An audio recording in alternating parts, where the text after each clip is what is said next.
Most people want success fast. We live in a world of instant gratification, instant likes, instant replies, instant rewards. The problem is this mentality spills into how we pursue goals.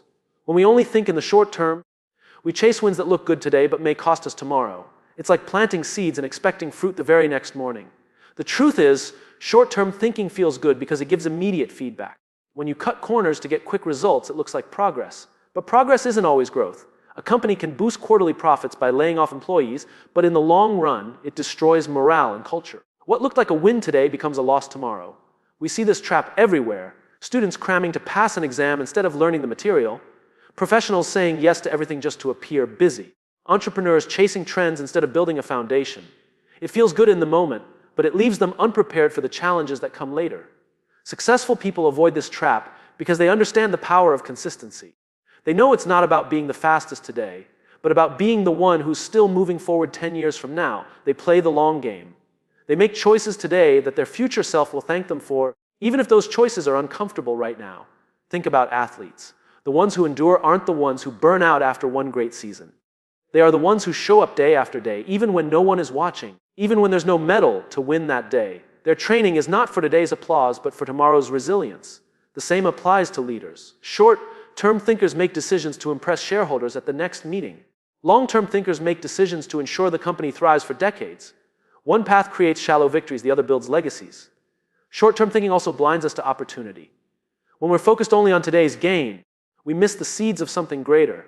It's like a farmer eating all the grain instead of planting it. You may be full today, but tomorrow you'll have nothing. And the cost of short-term thinking is often invisible until it's too late.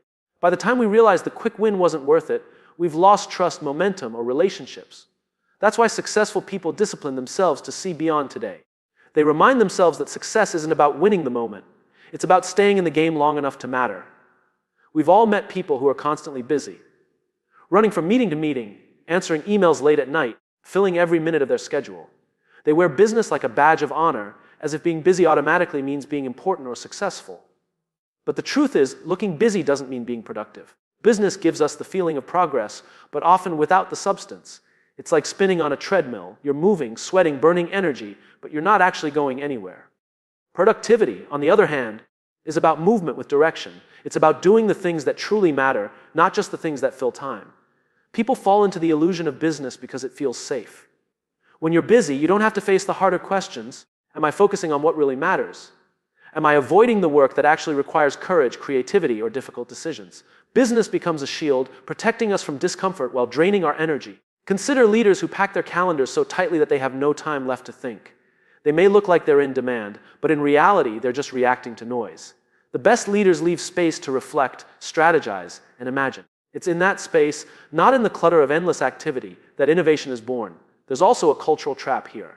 In many workplaces, the person who stays late is praised, regardless of whether the extra hours created any meaningful results. The metric becomes time spent, not value created. Successful people break free from this illusion because they measure their work not by hours, but by outcomes. Think about the difference between checking off tasks and achieving goals. Checking off tasks feels satisfying because it's immediate. But if those tasks don't move you closer to your vision, then they're just noise. Productivity is about aligning effort with purpose, not just creating the appearance of effort.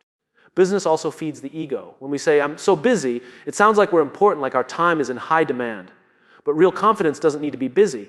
It needs to be intentional. The most successful people often appear calm because they've learned to say no to what doesn't matter. And here's the irony: the people who slow down, who choose quality over quantity, who prioritize depth over speed, these are the ones who actually get further because they're not fooled by the illusion of business. They understand that true productivity is not about doing more things, but about doing the right things. Excuses are comfortable. They shield us from the sting of failure and the weight of responsibility. When something doesn't go as planned, it's easier to say, I didn't have time, or the circumstances weren't right, than to admit that maybe we could have tried harder or approached things differently. Excuses protect our ego, but they quietly sabotage our growth. The reason excuses feel so safe is because they let us avoid vulnerability. If we never admit our shortcomings, we never risk exposing ourselves. But the very act of protecting ourselves from failure also prevents us from learning. Every excuse is a missed opportunity to reflect, adjust, and improve. Think about how children learn. They fall hundreds of times before they walk. But they don't make excuses. They don't blame the floor, the shoes, or the timing. They just get up again. As adults, we lose that resilience. We replace persistence with explanations, telling ourselves stories about why it wasn't possible, instead of asking how it could be. Excuses also create a false sense of control. By blaming external factors, we convince ourselves that failure wasn't our fault. The irony is that by giving away responsibility, we also give away our power to change. Growth comes only when we own our part in the outcome, even if external circumstances played a role. In organizations, excuses spread quickly. Teams that blame the market, the competition, or the economy never ask the harder questions. What could we have done differently? What did we miss? Excuses become the culture, and over time that culture breeds mediocrity. Great organizations refuse to accept excuses because they know accountability is the foundation of progress. On a personal level, excuses keep us in our comfort zone. Saying, "I'm too busy to exercise," feels easier than admitting, "I haven't prioritized my health." Saying, "I don't have the resources to start," feels safer than saying, "I'm afraid of failing." Excuses disguise fear as logic, making inaction look reasonable. Successful people don't avoid excuses because they enjoy discomfort. They avoid them because they value growth more than pride. They know that admitting a weakness today is the only way to build strength tomorrow. Every time they choose honesty over an excuse, they choose progress over stagnation. The comfort of excuses is temporary. They soften the pain of the present, but they harden the barriers to our future. The more we rely on them, the more we limit ourselves until eventually the excuses become the story of our lives. Comparison is natural. From a young age, we're taught to measure ourselves against others, grades in school, trophies in sports, titles at work. The problem is that once comparison becomes the standard, our sense of worth depends less on who we are and more on how we stack up against someone else. Measuring yourself against others blinds you to your own potential. When we play the comparison game, we focus on someone else's highlight reel instead of our own journey. We see their achievements without seeing the sacrifices behind them, their victories without their struggles. It's like comparing your behind the scenes footage to someone else's polished movie trailer. You'll always come up short because you're not comparing the same story. The danger is that comparison shifts our goals. Instead of asking, "What is meaningful for me?" we start asking, "What will make me look as good as them?" Dreams shrink to fit someone else's script, and before we realize it, we're chasing a life that doesn't even belong to us. Think about the workplace. One person gets promoted and suddenly others feel behind, as if their own path has lost value. But the truth is, success isn't a race with one finish line. Someone else's win doesn't mean your loss. Yet, when we measure ourselves only through others, we miss the progress we've actually made. Social media amplifies this trap. We scroll through curated snapshots of vacations, celebrations, and milestones, forgetting that they represent only fragments of reality. Each scroll fuels the idea that we're not doing enough, not achieving enough, not living enough. But what we forget is that no filter or caption can reveal the full complexity of a life. Comparison also drains energy. Instead of using our time to grow, we waste it on envy, doubt, and unnecessary competition. Energy that could be spent building our own potential gets scattered chasing shadows of someone else's. The more we compare, the less we create. Successful people avoid this game not because they're immune to it, but because they redirect it. Instead of comparing themselves to others, they compare themselves to who they were yesterday. That shift turns comparison from a trap into a tool. It's no longer about beating someone else. It's about becoming the best version of themselves. The irony is that when we stop measuring against others, we often achieve more. By focusing inward, we uncover strengths we didn't know we had. By walking our own path, we discover possibilities that comparison would have hidden. True potential is revealed not when we compete with others, but when we compete with ourselves. Success is often portrayed as a solo journey, the lone visionary, the self-made leader, the individual who climbed the mountain alone. But this is a myth. Behind every story of achievement, there are people, mentors, friends, partners, teams who played a role in making it possible. No one succeeds alone. Ignoring people costs more than failure. When we neglect relationships, we focus so narrowly on our goals that we forget the very people who make those goals possible. A leader who chases profit but disregards the well-being of their team might see short-term results, but over time the culture crumbles. Employees leave, trust disappears, and what looked like success turns into collapse. It's the same in personal life. Achieving milestones feels hollow if there's no one to share them with. The promotion, the award, the recognition. These moments lose their meaning when relationships have been neglected along the way. Success without people is not success, it's isolation disguised as achievement. Neglecting relationships also blinds us to perspective. When we stop listening to others, we limit our ability to grow. The people around us often see blind spots we cannot see in ourselves. Ignoring their voices may protect our pride in the moment, but it weakens our ability to adapt and improve in the long run. Consider entrepreneurs who build businesses. The most sustainable companies are those rooted in strong relationships with employees, customers, and communities. Those who neglect these relationships may scale quickly, but they often burn out just as fast. It is the depth of connection, not just the height of ambition, that determines endurance. At its core, success is relational: influence, trust, loyalty. These are built through genuine human connection. When we invest in people, we create networks of support that carry us through setbacks and challenges.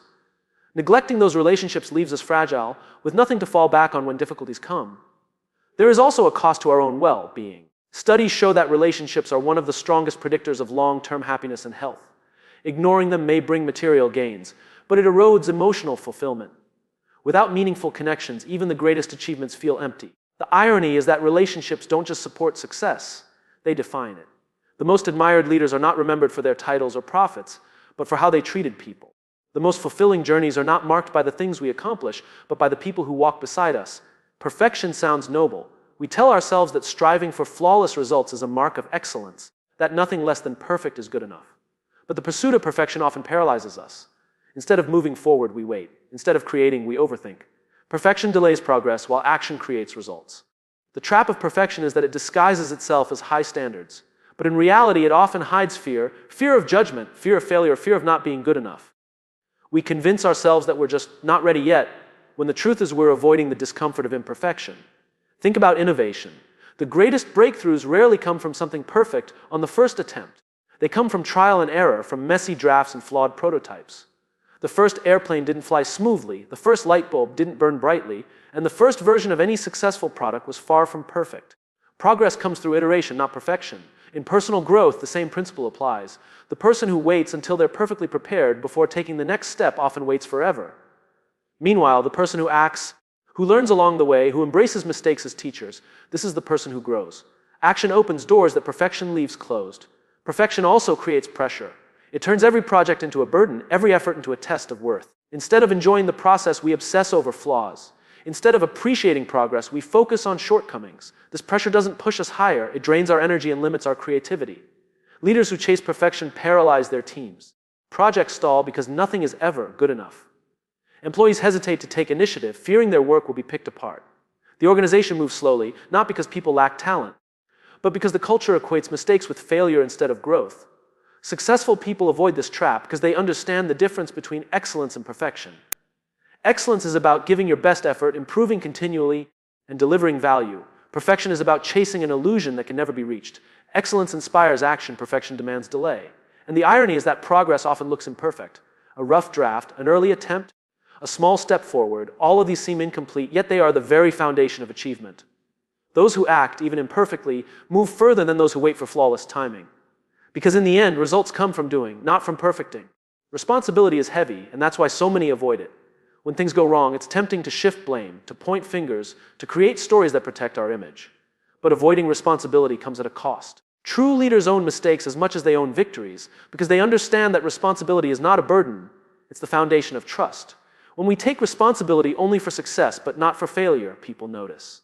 They see the inconsistency. They see that credit is claimed when things go well, but accountability disappears when things fall apart. That pattern erodes credibility faster than any mistake ever could. Avoiding responsibility also keeps us from learning. Mistakes are valuable teachers, but only if we admit they're ours. By denying responsibility, we deny ourselves the chance to grow.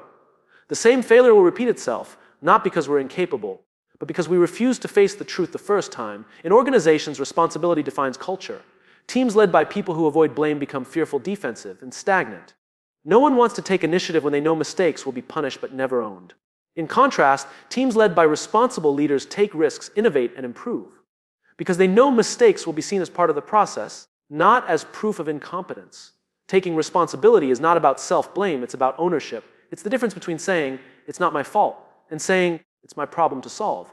Leaders who embrace this mindset don't waste energy assigning fault. They direct their energy toward finding solutions. Responsibility shifts focus from excuses to action. On a personal level, avoiding responsibility stunts growth. It keeps us locked in a cycle where circumstances always dictate outcomes. We become passengers in our own lives, waiting for external factors to change instead of taking ownership for what we can control. Responsibility is what transforms us from passive to active participants in our own story. The irony is that owning mistakes often strengthens, not weakens our reputation. People respect honesty. They trust leaders who admit when they're wrong because it shows humility and integrity.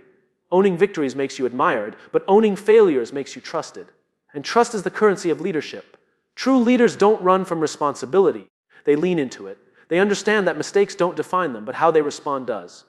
By owning the full picture, the wins and the losses, They create environments where growth thrives and where people are inspired to follow, not because they have to, but because they want to.